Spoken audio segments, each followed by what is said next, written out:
again. As you can see, I'm working with a bit of a different setup, so this is new for me, so bear with me. But hi again, welcome back, and today I will be talking to you about diet soda. So first I want to start by saying that I think diet culture is definitely something that we should cancel.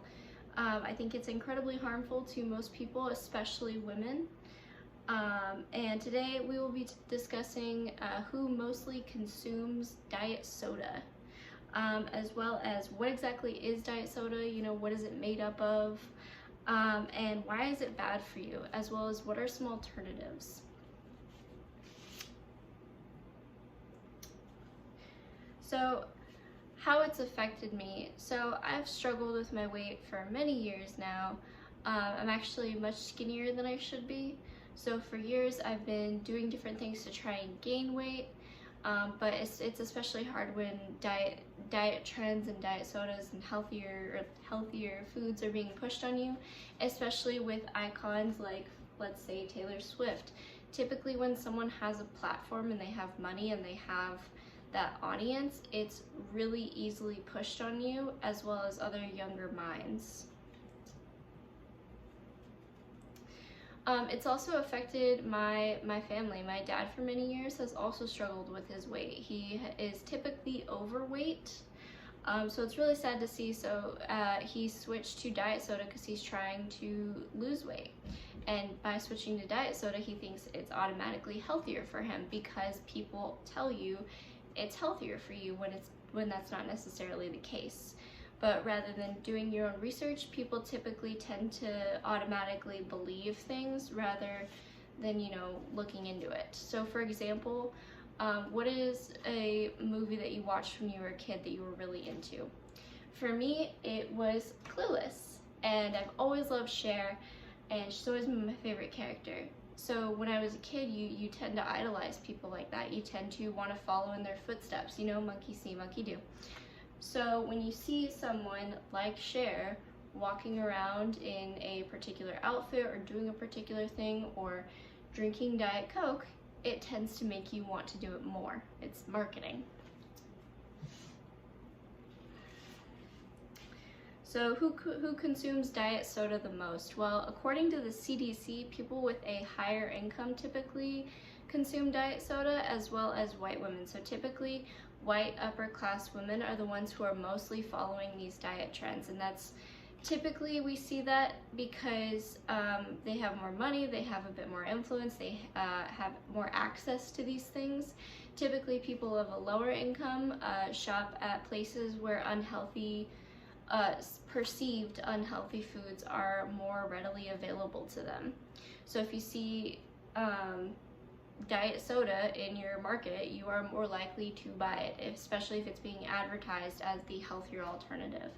These diet trends are typically marketed towards upper class white women like me who see it and want to try the new fad. I'm sure many of you have seen a trend going around where you're like, hey, that looks pretty cool, I want to try it. That's normal human reaction to things.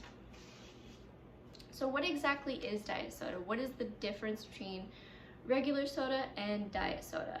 Well, as listed, regular soda has carbonated water, corn syrup, caramel coloring, natural flavors, caffeine, and phosphoric acid.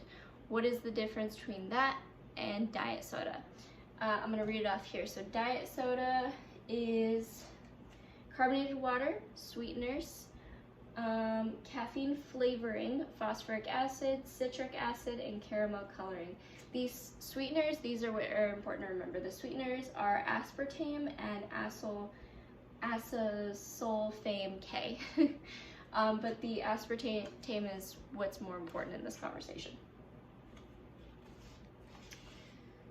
Why are these artificial sweeteners bad for you? Well, actually these artificial sweeteners have been linked to many different health problems, such as insulin confusion, strokes, heart problems, gut health problems, as well as increased blood glucose levels, and it also increases your desire for higher calorie foods. So what diet soda is supposed to do is essentially give you that sweetened food, but trick your brain into thinking it's getting its intake when it's not. But what really happens is not actually tricking our brains at all. We actually still have that huge craving for these sugary foods. So even if we drink diet soda, we are still going to want that sugar that we are so desperately craving.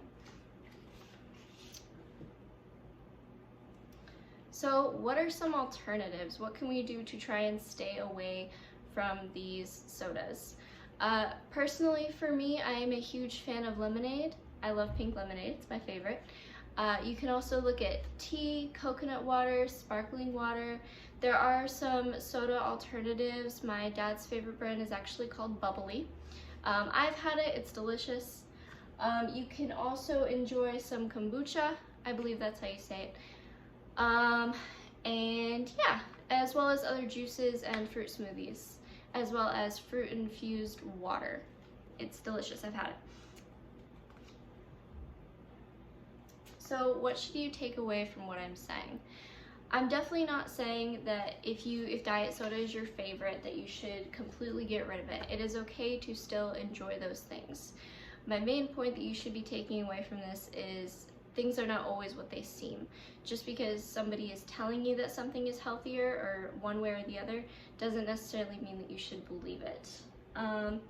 Women are also typically the target markets of these products. It's because these beauty standards don't always have our best interest at heart, but these beauty standards are placed on us and make us want to do things like go on a diet or try out this new workout routine.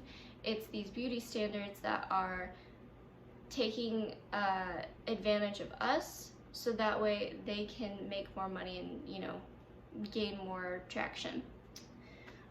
Diet soda is made up of artificial sweeteners such as aspartame. It is a fake sugar essentially, but it is linked to many different health problems such as strokes and heart problems and all these other things.